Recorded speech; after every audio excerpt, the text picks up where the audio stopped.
लीजिए दोस्तों, आज हम एक बार फिर से शामिल हुए हैं आप सभी के साथ और काफ़ी डिमांड के बाद हम ये वीडियो शूट करने जा रहे हैं। और ये वीडियो जो रहेगा अपने रीट को लेकर रहेगा।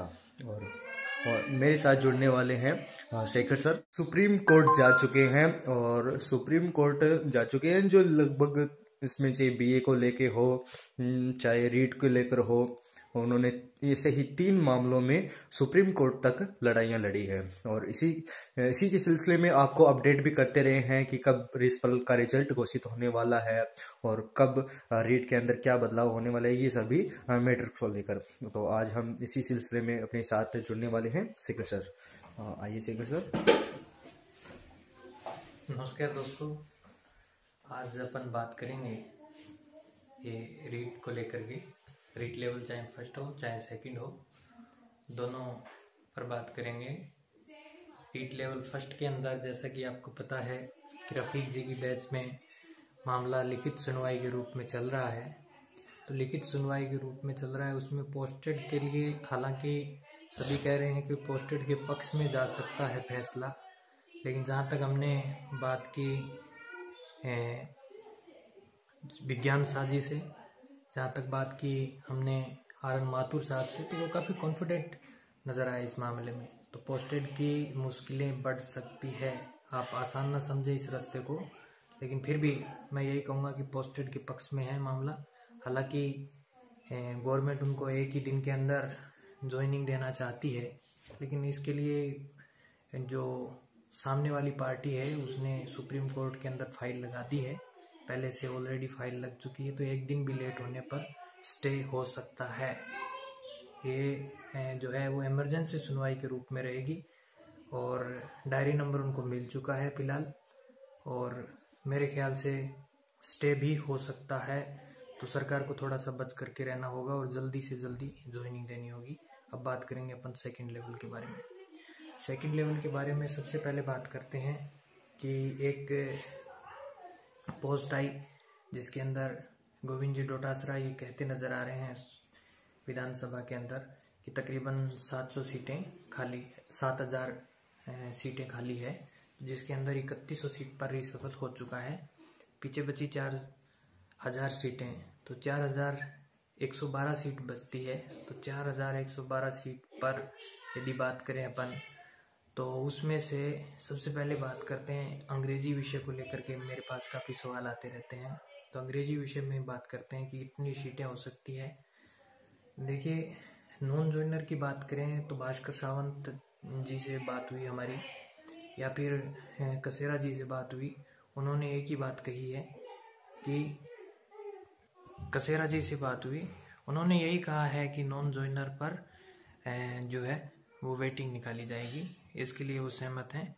और गोविंद जी डोटासरा ने ये कहा है किसी भी तरीके से भर्ती पजल्ड नहीं होनी चाहिए, भर्ती कोर्ट में नहीं जानी चाहिए, और उसके लिए चाहे वो रिसफल में पोस्टेड हो, उन्होंने भी स्पष्ट कर दिया है कि सर अगर नॉन ज्वाइनर पर वेटिंग नहीं निकालेंगे तो जनरल वाले जो है वो कोर्ट में जाएंगे। उसके लिए मैंने भी ये क्लियरली बोल दिया था कि हमने स्टे फाइल भी तैयार करवा रखी है, और जैसे ही यदि रिसफल होता है, पहली बात तो हो ही नहीं रहा है, ये स्पष्ट कर दिया है अधिकारियों ने, यदि होता तो हम उसको तुरंत स्टे करवा देते, जिससे क्या होता कि पोस्टेड है उनको भी दिक्कत आती। बात पूछना चाहूँगा आपसे कि इसमें कितनी सीटें हो सकती है इस रीट में, आगामी जो रीट आएगी उसके अंदर?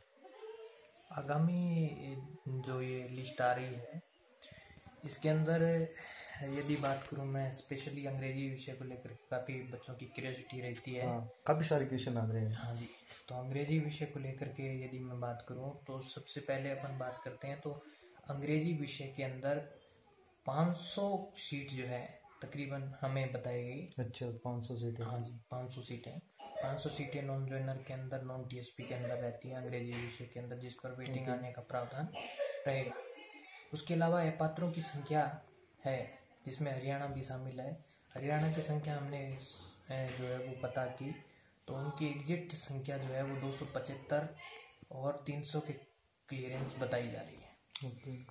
तो उनको अभी जो है पात्र हैं और हरियाणा है उसको थोड़ा सा अभी जो है वो साइड में रखते हुए गवर्नमेंट ये चाहती है कि एक बार वेटिंग निकाल दी जाए, इनको होल्ड किया जाए।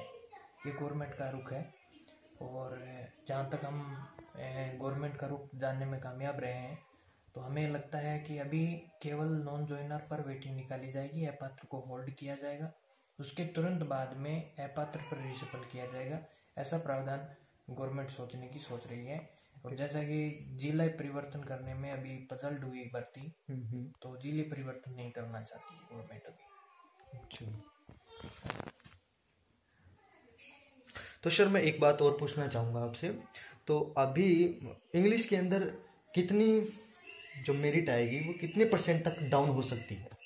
देखिए अभी इसमें क्लियरेंस तो कहा नहीं जा सकता कि अपन कितने डाउन हो जाएगी, लेकिन ये ज़रूर है कि जो ये बता रहे हैं 30-35 वाले आंकड़े, अच्छा, ये सब फेल होने वाले हैं। पीछे भी मैंने एक आंकड़ा बताया था, जब किसी की पोस्ट आई थी कि 930 में पोस्टों पर रिशफल आ रहा है। हाँ, तो हाँ। मैंने उसको तुरंत ही काटते हुए ये कहा था कि नहीं, इससे ज़्यादा सीटों पर आएगा, और वही हुआ जो है 984 सीटों पर आया था। अभी मैं कह रहा हूँ कि 30-35 वाला आंकड़ा अंग्रेजी विषय के अंदर नहीं रहेगा। अंग्रेजी विषय के अंदर कम से कम आप मान के चलिए कि 0.5 यानी 50 पॉइंट वाले अपने आप को सेफ समझे। 0.50 वाले। हाँ जी। तो लीजिए दोस्तों, आज के लिए आपके लिए बस इतना ही अपडेट कर पाएंगे, और नेक्स्ट जो वीडियो होगा उसके अंदर हम आपके लिए नए डाटा के साथ और ज़्यादा जानकारी के साथ आपसे जुड़ेंगे। जाते जाते सर मैं एक और बात पूछना चाहूँगा। और अभी तक जो आपने जो सुनवाई चल रही है कोर्ट के अंदर, तो आपने उसके लिए संघर्ष कर रहे हो, तो उसमें कुछ हो सकता है क्या?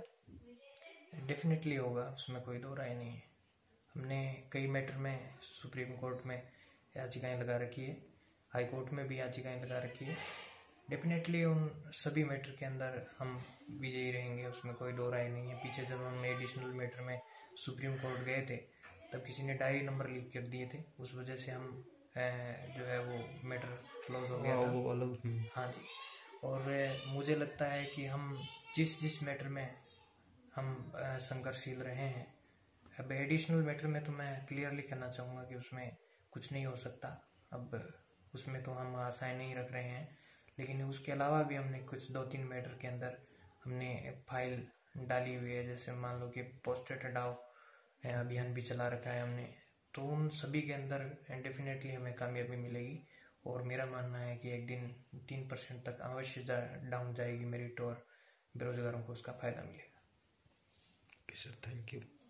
अगर आपको जानकारी अच्छी लगी है तो प्लीज़ इसको शेयर, लाइक और कमेंट कीजिए, और ज़्यादा से ज़्यादा शेयर कीजिए इसको। Thank you, all the best.